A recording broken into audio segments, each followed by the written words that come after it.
JP ലൈഫിലേക്ക് എല്ലാവർക്കും സ്വാഗതം. രാഹു നൽകുന്ന ചില സൂചനയും മറ്റൊരു വീഡിയോയിൽ പറഞ്ഞു. ഇന്ന് നിങ്ങളുമായി പങ്കുവയ്ക്കുന്നത് മേടം മുതൽ ഓരോ രാശിയിൽ രാഹു നിൽക്കുമ്പോൾ അതിൻ്റെ ഫലം എങ്ങനെയായിരിക്കും. ഓരോ രാശിയിൽ നിൽക്കുന്ന രാഹുവിൻ്റെ സ്ഥിതി നമ്മൾ പരിശോധിക്കുമ്പോൾ മേടത്തിൽ നിൽക്കുന്ന രാഹുവിൻ്റെ ദശാകാലം സുഖവും കളത്രഗുണവും ധനപുഷ്ടിയും അതുപോലെ തന്നെ വിദ്യാഭ്യാസത്തിൽ പുരോഗതിയും കാര്യങ്ങളിൽ ജയവും അങ്ങനെ പല തരത്തിലുള്ള ഗുണങ്ങൾ ലഭിക്കും. ഇടവത്തിൽ നിൽക്കുന്ന രാഹുവിൻ്റെ ദശാകാലമാണെങ്കിൽ വിദ്യയിലും വ്യവഹാരത്തിലും ഗുണവും കലഹവും പൗരുഷമുള്ള വാക്കുകൾ പറയുകയും എന്ന് പറയുമ്പോൾ സംസാരത്തിൽ ചില പ്രശ്നങ്ങൾ ഉണ്ടാകുക എന്നുകൂടി സൂചിപ്പിക്കുന്നുണ്ട്. കടം വാങ്ങുക അല്ലെങ്കിൽ ലോൺ എടുക്കുക അങ്ങനെയുള്ള സാഹചര്യം വരാം. ധനവും ധാന്യങ്ങളുമൊക്കെ ലഭിക്കുന്ന ഒരു സാഹചര്യവും വരാം. അപ്പോൾ ഈ ധനലാഭം എന്ന് പറയുന്നത് രാഹുവിൻ്റെ സ്ഥിതിയും ദൃഷ്ടിയൊക്കെ അനുസരിച്ച് ചിലപ്പോൾ നമുക്ക് അല്ലാതെ ലഭിക്കുന്ന, അതായത് തൊഴിലിൽ ലഭിക്കുന്ന ലാഭമായിരിക്കാം, അല്ലെങ്കിൽ കടം വാങ്ങുന്നതും ആകാം എന്നൊരു സൂചന പറയുന്നുണ്ട്.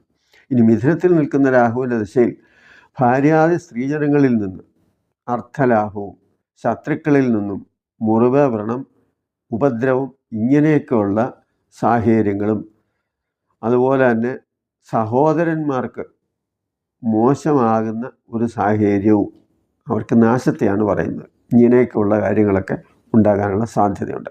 കർക്കിടകത്തിൽ നിൽക്കുന്ന രാഹുവിൻ്റെ ദിശയിൽ ആദ്യ ഭാഗത്ത് ഭാഗ്യവും പിന്നീട് വലിയ ധനപുഷ്ടിയും ഒരുപാട് ഗുണങ്ങളും പ്രഭുത്വവും ദേശഗ്രാമാദികളുടെ ആധിപത്യവുമൊക്കെ കർക്കിടകത്തിൽ നിൽക്കുന്ന രാഹുവിൻ്റെ ദശയിൽ ലഭിക്കും എന്ന് സൂചിപ്പിക്കുന്നുണ്ട്. ചിങ്ങൻ രാശിയിൽ നിൽക്കുന്ന രാഹുവിൻ്റെ ദശയിൽ ധനധാന്യങ്ങളും സുഖവും ലഭിക്കുകയും ജയിൽവാസവും പുത്രനാശവും അനുഭവിക്കുകയും ബുദ്ധിക്ക് ജളത്വം ഉണ്ടാവുകയും ചെയ്യും. ഇവിടെ ഗുണവും പറയുന്നുണ്ട്, ദോഷവും പറയുന്നുണ്ട്. ധനധാന്യങ്ങളും സുഖവും ലഭിക്കുകയും ചെയ്യും, അതുപോലെ തന്നെ പുത്രനാശവും ജയിൽവാസവും അല്ലെങ്കിൽ ബന്ധനവും ഇതൊക്കെ പറയുന്നു. അപ്പം ഗുണവും ദോഷവും ചിങ്ങൻ രാശിയിൽ നിൽക്കുന്ന രാഹുവിൻ്റെ കാര്യം പറയുന്നു. അപ്പോൾ അതിൻ്റെ അർത്ഥം എന്താണെന്ന് ചോദിച്ചാൽ, ആ ചിങ്ങൻ രാശിയിൽ നിൽക്കുമ്പോൾ ബുധൻ ഏത് സാഹചര്യത്തിലാണ്, രാഹു ഏതൊക്കെ ഗ്രഹങ്ങളുമായിട്ട് ബന്ധപ്പെട്ട് നിൽക്കുന്നു എന്നതിൻ്റെ അടിസ്ഥാനത്തിലാണ് ഈ ഗുണവും ദോഷവും വരുന്നത്. ഇനി കന്നിരാശിയിൽ രാഹു നിൽക്കുന്ന സാഹചര്യത്തിൽ ആ ദശയിൽ ദുഃഖങ്ങളും സ്വജനങ്ങൾക്ക് നാശവും രോഗം, ഭയം മുതലായ ഉപദ്രവങ്ങളും ശത്രുക്കൾ നിമിത്തം ദുഃഖവും ധനനാശവും ഇങ്ങനെയൊക്കെയുള്ള ഒരു സാഹചര്യം ഉണ്ടാകുന്നു. ദശയുടെ ആദ്യ ഭാഗത്താണ് ഇങ്ങനെയൊക്കെ സംഭവിക്കുക. ഒടുവിലത്തെ ഭാഗത്ത് സുഖവും ധനവും ഇഷ്ടാനുഭവങ്ങളുമൊക്കെ ഉണ്ടാകും.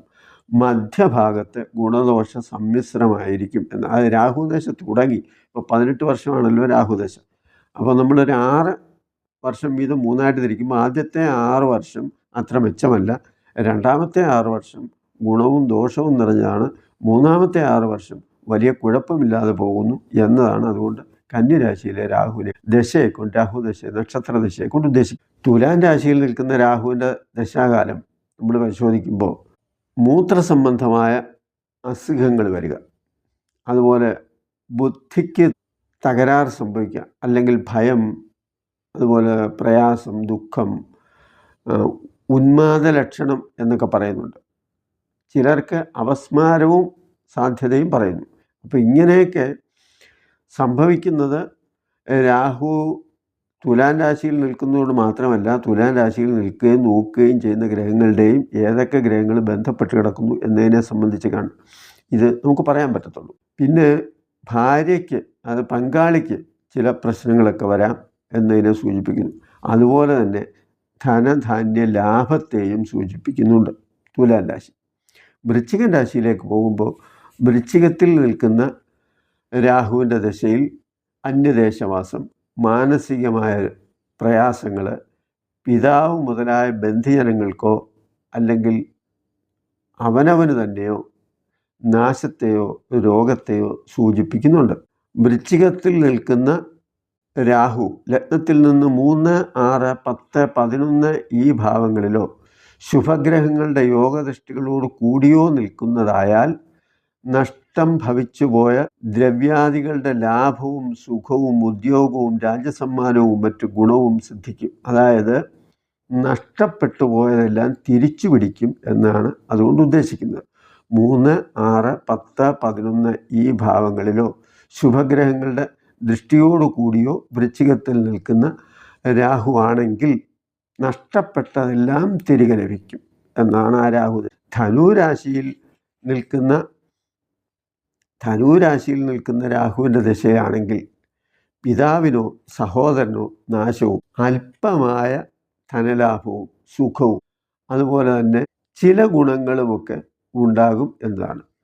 മകരത്തിൽ നിൽക്കുന്ന രാഹുവിൻ്റെ ദശയിൽ നിന്ദ്യമായ പ്രവൃത്തിയെ ചെയ്യാനും, മകരൻ രാശി ശനിയുടെ ഒരു രാശിയാണല്ലോ, അതുകൊണ്ട് തന്നെയാണ് വേണ്ടാത്ത കാര്യങ്ങളിൽ കൂടുതൽ ശ്രദ്ധ തോന്നുന്ന ഒരു സാഹചര്യം വരിക. അതുപോലെ തന്നെ ആത്മീയ കാര്യങ്ങളിൽ ഒരു ശ്രദ്ധ കൊടുക്കുന്ന ഗ്രഹം കൂടിയാണ് ശനി. അപ്പം പുണ്യതീർത്ഥങ്ങളിലും പുണ്യസ്നാനങ്ങളിലുമൊക്കെ പോകാനും പുണ്യസ്ഥലങ്ങളൊക്കെ സന്ദർശിക്കാനും അത്തരത്തിലുള്ള ഒരു സാഹചര്യമൊക്കെ രാഹുദശയിൽ വരും എന്നുള്ളതാണ്. ദശയുടെ അവസാനം വലിയ പ്രശ്നങ്ങളൊന്നുമില്ലാതെ കുറേ സുഖകരമായിരിക്കുകയും ചെയ്യും. ഇനി കുംഭത്തിൽ നിൽക്കുന്ന രാഹുവിൻ്റെ ദശയിൽ അല്പമായ ധനവും ധാന്യങ്ങളും, ഈ രാഹുവിന് ശുക്രൻ്റെ യോഗമോ ദൃഷ്ടിയോ ഉണ്ടായാൽ ഒരുപാട് ഭൗതിക സുഖങ്ങളും സമ്പത്തും ലഭിക്കുകയും ചെയ്യും. ശുക്രനുമായിട്ടൊരു കണക്ഷൻ വേണം എന്നേ ഉള്ളൂ. മീനത്തിൽ നിൽക്കുന്ന രാഹുവിൻ്റെ ദശാകാലം എല്ലാ ധനങ്ങൾക്കും അഭിവൃദ്ധി ഉണ്ടാകും എന്നാണ്. ഏതൊക്കെ തരത്തിൽ നമുക്ക് ധനാഗമനം ഉണ്ടാകുന്നു അത്തരത്തിലെല്ലാം ഗുണമുണ്ടാകും.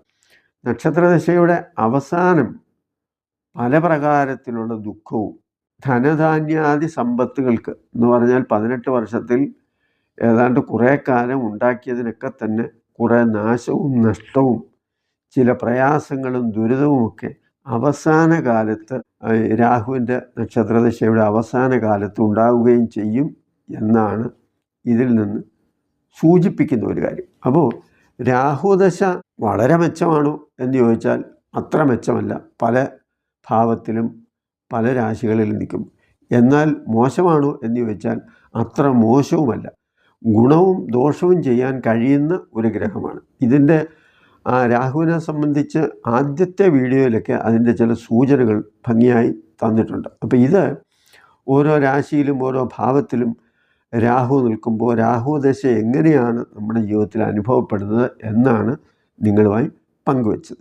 ഈ വീഡിയോ നിങ്ങൾക്ക് ഇഷ്ടപ്പെട്ടുവെങ്കിൽ ഇത് ലൈക്ക് ചെയ്യുക, മറ്റുള്ളവർക്ക് കൂടി പ്രയോജനപ്പെടുന്ന രീതിയിൽ ഉപകരിക്കട്ടെ. അതുപോലെ ഇനി ഒരു കാര്യം വിട്ടുപോയി, രാഹുവിൻ്റെ ദശാകാലം മോശമായിരിക്കുന്ന സാഹചര്യം ഉള്ളവർ സർപ്പക്ഷേത്രങ്ങളിലും അതുപോലെ തന്നെ ശിവക്ഷേത്രത്തിലും ദർശനം നടത്തുകയും ഞായറാഴ്ച വ്രതം അനുഷ്ഠിക്കുന്നതും ശിവഭഗവാനെ പൂജിക്കുന്നതും അതുപോലെ മൃത്യുഞ്ജയ മന്ത്രം ജപിക്കുന്നതും വല്ലപ്പോഴുമൊക്കെ അത്തരത്തിലുള്ള വഴിപാടുകളൊക്കെ മൃത്യുഞ്ജയ ഹോമമായാലും പുറകിൽ വിളക്കായാലും ധാരയായാലും ഏതെങ്കിലുമൊക്കെ വഴിപാടുകൾ ചെയ്യുന്നതും രാഹുദശ മോശമായവർക്ക് ആ ദോഷം മാറാനുള്ള ഒരു സാഹചര്യം ഉണ്ടാകും എന്നതാണ്. അതുപോലെ തന്നെ സർപ്പക്ഷേത്രങ്ങളിൽ നൂറും പാലും കഴിക്കുകയോ അല്ലെങ്കിൽ അവിടെ പോയി ഒന്ന് പ്രാർത്ഥിക്കുകയോ തൊഴുകയൊക്കെ ചെയ്യുന്നതും ആരോഗ്യ സംബന്ധമായിട്ട് പല പ്രശ്നങ്ങളും ഒഴിവാക്കാനൊക്കെ സാധിക്കുകയും ചെയ്യും. ഈ വീഡിയോ നിങ്ങൾക്ക് ഇഷ്ടപ്പെട്ടുവെങ്കിൽ മറ്റുള്ളവർ കൂടി പ്രയോജനപ്പെടുത്തുക. നന്ദി, നമസ്കാരം.